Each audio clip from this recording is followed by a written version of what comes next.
بسم اللہ الرحمن الرحیم۔ صرف 5 منٹ کا مدرسہ قرآن و حدیث کی روشنی میں۔ 8 رجب المرجب۔ نمبر 1، اسلامی تاریخ۔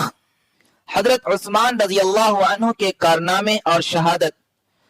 حضرت عثمان رضی اللہ عنہ نے اپنی خلافت کے دوران بہت سے کارہائے نمایاں انجام دیے، جس میں پوری امت کو ایک نسخہ قرآن پر جمع کرنا، مسجد نبوی اور جنت البقیع کے حصوں کو وسیع اور کشادہ کرنا اور اسلامی ممالک کی حدوں کو بڑھانا ان کے اہم کارنامے ہیں۔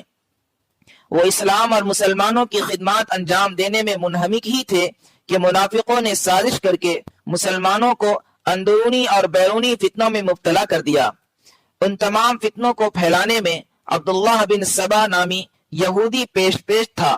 وہ ظاہری طور پر مسلمان ہوا تھا، اسے اسلام، مسلمانوں اور خاص طور سے حضرت عثمان غنی رضی اللہ عنہ سے بغض و عداوت تھی۔ مسلمانوں میں آپسی اختلاف پیدا کرنے کے لیے اس نے کوفہ، بصرہ، دمشق اور مصر کا سفر کر کے ایک بڑی جماعت کو اپنا ہم خیال بنا لیا۔ اس نے مصر وغیرہ کے علاقوں کے بہت سے اپنے ہم نواؤں کو مدینہ بھیجا، جن میں اکثر منافقین تھے۔ سیدھے سادھے مسلمانوں کو بہکا کر اپنے ساتھ کر لیا۔ یہ لوگ اس وقت مدینہ پہنچے جب اکثر صحابہ حج کے لیے مکہ گئے ہوئے تھے۔ انہوں نے مدینہ میں حضرت عثمان رضی اللہ عنہ کے گھر کا محاصرہ کر لیا اور ان کا کھانا پانی بند کر دیا۔ آخر 18 ذی الحجہ سن 35 ہجری جمعہ کے دن قرآن کی تلاوت کرتے ہوئے حضرت عثمان رضی اللہ عنہ کو شہید کر دیا گیا۔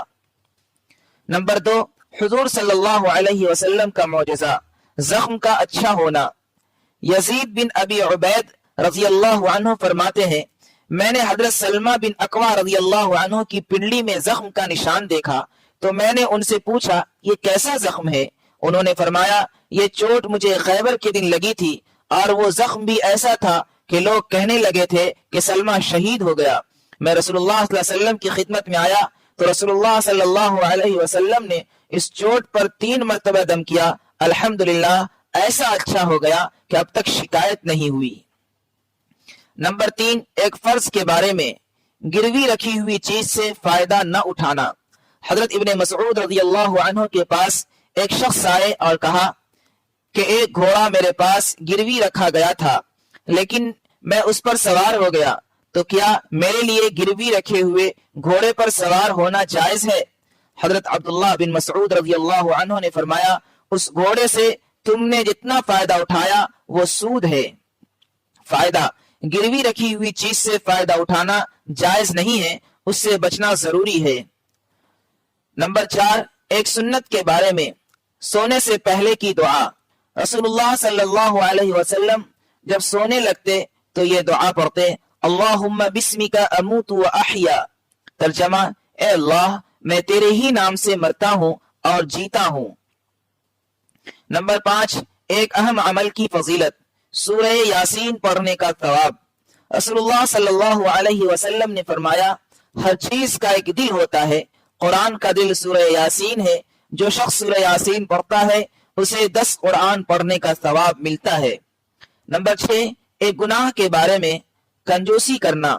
قرآن میں اللہ تعالیٰ فرماتا ہے جو لوگ اللہ تعالیٰ کی عطا کردہ مال و دولت کو خرچ کرنے میں بخل کرتے ہیں وہ بالکل اس گمان میں نہ رہیں کہ ان کا یہ بخل کرنا ان کے لیے بہتر ہے، بلکہ وہ ان کے لیے بہت برا ہے۔ قیامت کے دن ان کے جمع کردہ مال و دولت کو توق بنا کر گلے میں پہنا دیا جائے گا، اور آسمان و زمین کا مالک اللہ تعالیٰ ہی ہے، اور اللہ تعالیٰ تمہارے اعمال سے باخبر ہے۔ نمبر 7، دنیا کے بارے میں، موت کا آنا یقینی ہے۔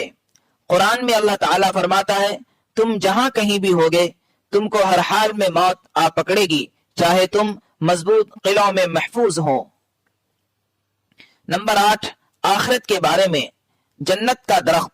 رسول اللہ صلی اللہ علیہ وسلم نے فرمایا جنت میں کوئی درخت ایسا نہیں جس کا تنا سونے کا نہ ہو۔ نمبر 9، طب نبوی سے علاج، بڑی بیماریوں سے حفاظت۔ رسول اللہ صلی اللہ علیہ وسلم نے فرمایا جو شخص ہر مہینے 3 دن صبح کے وقت شہد کو چاٹے گا تو اسے کوئی بڑی بیماری نہیں لگے گی۔ نمبر 10 نبی صلی اللہ علیہ وسلم کی نصیحت۔ رسول اللہ صلی اللہ علیہ وسلم نے فرمایا جب تم میں سے کسی کو غصہ آئے اور وہ کھڑا ہو تو اس کو چاہیے کہ بیٹھ جائے، بیٹھنے سے غصہ چلا جاتا ہے تو ٹھیک، ورنہ اس کو چاہیے کہ لیٹ جائے۔